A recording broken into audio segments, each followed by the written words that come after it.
প্রিয় ভিউয়ার্স, আবারও চলে আসলাম তোমাদের মাঝে বাছাই করা প্রশ্ন উত্তর নিয়ে। Today top MCQ GK question and answer নিয়ে আজকে আলোচনা করব। যে সকল viewers West Bengal police constable, KP constable, RPF, SSC, PSC, এক কথায় বলা যেতে পারে অল কম্পিটিটিভ এক্সামের জন্য প্রিপারেশন নিচ্ছেন, তাদের ক্ষেত্রে আজকের এই ভিডিওটি ভেরি মোস্ট ইম্পর্টেন্ট হতে চলেছে। তাই ভিডিওটি স্কিপ না করে সম্পূর্ণটি দেখার জন্য অনুরোধ রইল। তার আগে বলবো, যে সকল ভিউয়ার্স এখনও পর্যন্ত আমার এই চ্যানেলটি সাবস্ক্রাইব করেনি তাদেরকে বলবো প্লিজ অতি দ্রুত সাবস্ক্রাইব করে দিয়ে আমাদের পাশে থাকুন এবং বন্ধুদের মাঝে শেয়ার করে দিন। চলুন আজকের প্রথম প্রশ্ন জেনে নেওয়া যাক।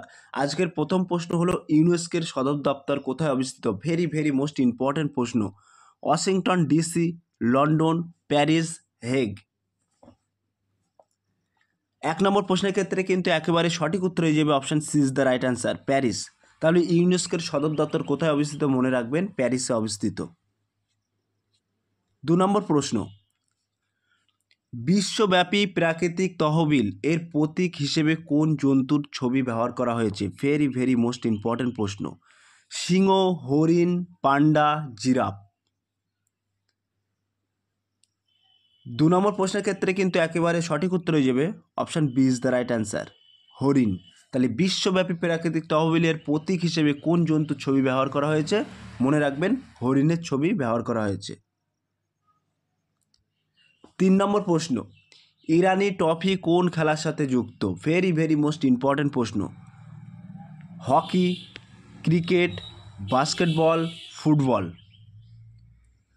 3 নম্বর প্রশ্নের ক্ষেত্রে কিন্তু একেবারে সঠিক উত্তর হয়ে যাবে option B is the right answer, cricket. তাহলে ইরানি ট্রফি কোন খেলার সাথে যুক্ত? মনে রাখবেন ক্রিকেটে।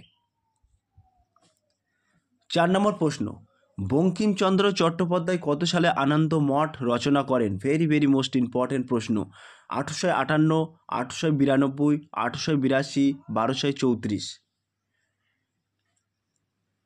4 নম্বর প্রশ্নের ক্ষেত্রে কিন্তু একেবারে সঠিক উত্তর হয়ে যাবে option C is the right answer, 1882। তাহলে বঙ্কিমচন্দ্র চট্টোপাধ্যায় আনন্দমঠ কত সালে রচনা করেন? মনে রাখবেন 1882 সালে। 5 নম্বর প্রশ্ন, বিশ্ব পরিবেশ দিবস কোন দিনে পালিত হয়? 14ই ফেব্রুয়ারি, 10 ডিসেম্বর, 5 জুন, 9 জানুয়ারি। 5 নম্বর প্রশ্নের ক্ষেত্রে কিন্তু একেবারে সঠিক উত্তর হয়ে যাবে option C is the right answer, 5 June. তাহলে বিশ্ব পরিবেশ দিবস কোন দিনে পালিত হয়? মনে রাখবেন 5 জুন। 6 নম্বর প্রশ্ন, NABARD is a very most important প্রশ্ন। নাবার্ড কি? নাবার্ড হলো একটি বার্ড, ব্যাংক, পাখি, বিওয়ার। 6 নম্বর প্রশ্নের ক্ষেত্রে কিন্তু একেবারে সঠিক উত্তর হয়ে যাবে option B is the right answer, bank. NABARD কিন্তু একটি ব্যাংক, মনে রাখবেন। এটি কিন্তু পরীক্ষায় আসে। 7 নম্বর প্রশ্ন, touching the sky with glory এটি কাদের নীতিবাক্য? ভেরি মোস্ট ইম্পর্টেন্ট প্রশ্ন। ISRO, Indian navy, air India, IAF অর্থাৎ ইন্ডিয়ান এয়ারফোর্স। 7 নম্বর প্রশ্নের ক্ষেত্রে কিন্তু একেবারে সঠিক উত্তর হয়ে যাবে option C is the right answer, air India. তাহলে touching the sky with glory এটি কাদের নীতিবাক্য? মনে রাখবেন এয়ার ইন্ডিয়ার নীতিবাক্য। 8 নম্বর প্রশ্ন, জাভা কে আবিষ্কার করেন? John Reed, James Long, Germany, Larson, James ও গ্রাসিলিন। জাভা একটি কিন্তু ব্রাউজার, ইন্টারনেট ব্রাউজার। প্রথমে কিন্তু খুব প্রচলন বেশি ছিল, এখন যেহেতু একটি কম আছে। তো জাভা কে আবিষ্কার করেন? এক্ষেত্রে কিন্তু সঠিক উত্তর হয়ে যাবে option D is the right answer, James ও গ্রাসিলিন। মনে রাখবেন জাভা কিন্তু আবিষ্কার করেন জেমস ও গ্রাসিলিন। 9 নম্বর প্রশ্ন, ন্যাশনাল পুলিশ একাডেমি কোথায় অবস্থিত? ভেরি মোস্ট ইম্পর্টেন্ট প্রশ্ন। বেঙ্গালুরু, নাগপুর, হায়দ্রাবাদ, দেরাদুন। 9 নম্বর প্রশ্নের ক্ষেত্রে কিন্তু একেবারে সঠিক উত্তর হয়ে যাবে option D is the right answer, Dehradun. তাহলে ন্যাশনাল পুলিশ একাডেমি কোথায় অবস্থিত? মনে রাখবেন দেরাদুনে অবস্থিত। 10 নম্বর প্রশ্ন, প্রতি বছর দ্রোণাচার্য পুরস্কার দেওয়া হয় খেলোয়াড়কে, ক্রীড়া প্রশিক্ষককে, বিজ্ঞানীকে, চলচ্চিত্র পরিচালককে। 10 নম্বর প্রশ্নের ক্ষেত্রে কিন্তু একেবারে সঠিক উত্তর হয়ে যাবে option B is the right answer, ক্রীড়া প্রশিক্ষককে। এই ক্রিয়া বানানটা একটু ভুল আছে, একটু কারেকশন করে নিও।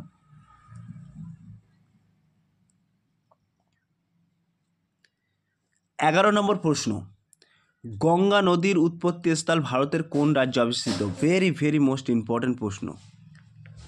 হিমাচল প্রদেশ, জম্মু কাশ্মীর, উত্তরাখণ্ড, উত্তরপ্রদেশ।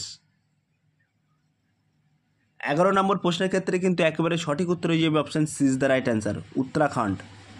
তাহলে গঙ্গা নদীর উৎপত্তি স্থল ভারতের কোন রাজ্যে অবস্থিত? মনে রাখবেন উত্তরাখণ্ড। প্রিয় ভিউয়ার্স, ছোট্ট একটি অ্যানাউন্স, আমাদের ডেসক্রিপশন বক্সে হোয়াটসঅ্যাপ গ্রুপ লিঙ্ক এবং টেলিগ্রাম গ্রুপ লিঙ্ক দেওয়া আছে। যদি কেউ যুক্ত হতে চান ওই লিঙ্কে ক্লিক করে সরাসরি যুক্ত হতে পারেন। 12 নম্বর প্রশ্ন, মারিয়ানা খাত কোন মহাসাগরে অবস্থিত? প্রশান্ত মহাসাগরে, ভারত মহাসাগরে, দক্ষিণ মহাসাগরে, আন্টার্কটিক মহাসাগরে। 12 নম্বর প্রশ্নের ক্ষেত্রে কিন্তু একেবারে সঠিক উত্তর হয়ে যাবে option A is the right answer, প্রশান্ত মহাসাগরে। তাহলে মারিয়ানা খাত কোন মহাসাগরে অবস্থিত? মনে রাখবেন প্রশান্ত মহাসাগরে। 13 নম্বর প্রশ্ন, ভারতের বৃহত্তম কয়লা খনি কোন অঞ্চলে অবস্থিত? ভেরি ভেরি মোস্ট ইম্পর্টেন্ট প্রশ্ন। গিরিডি, তালচের, রানীগঞ্জ, ঝরিয়া। 13 নম্বর প্রশ্নের ক্ষেত্রে কিন্তু একেবারে সঠিক উত্তর হয়ে যাবে option D is the right answer, Jharia. এখানে কিন্তু ভারতের কথা বলা হয়েছে, মনে রাখবেন ভারতের বৃহত্তম কয়লা খনি কিন্তু ঝরিয়া, মনে রাখবেন। ভেরি ভেরি মোস্ট ইম্পর্টেন্ট প্রশ্ন। 14 নম্বর প্রশ্ন, বিশ্বের সর্বাধিক নারকেল চাষ হয় কোথায়? ভেরি ভেরি মোস্ট ইম্পর্টেন্ট প্রশ্ন। বাংলাদেশে, শ্রীলঙ্কায়, ভারতে, ফিলিপিন্স। এটি কিন্তু বিশ্বের বলা হয়েছে, ভারতের বলা হয়নি। 14 নম্বর প্রশ্নের ক্ষেত্রে কিন্তু একেবারে সঠিক উত্তর হয়ে যাবে option D is the right answer, Philippines. তাহলে বিশ্বের সর্বাধিক নারকেল চাষ হয় কোথায়? কোন দেশে চাষ হয়? মনে রাখবেন ফিলিপিন্সে। 15 নম্বর প্রশ্ন, অর্থাৎ আজকের লাস্ট প্রশ্ন, পশ্চিমবঙ্গের কোন শহরে অক্সফোর্ড বলা হয়? পশ্চিমবঙ্গের কোন শহরকে অক্সফোর্ড বলা হয়? ভেরি ভেরি মোস্ট ইম্পর্টেন্ট প্রশ্ন। কলকাতা, মুর্শিদাবাদ, নবদ্বীপ, কৃষ্ণনগর। সো প্রিয় ভিউয়ার্স, এটি তোমাদের জন্য হোমওয়ার্ক থাকলো। তোমরা সঠিক উত্তরটি বেছে নিয়ে কমেন্ট সেকশন বক্সে কমেন্টের মাধ্যমে জানিয়ে দিও। সো প্রিয় ভিউয়ার্স, এই ছিল আজকের টপিক, প্রশ্ন উত্তর। যদি ভিডিওটি ভালো লেগে থাকে প্লিজ লাইক, কমেন্ট এবং শেয়ার করে দিন বন্ধুদের মাঝে। ফিরে আসছি তোমাদের জন্য নতুন একটি টপিক ভিডিও নিয়ে।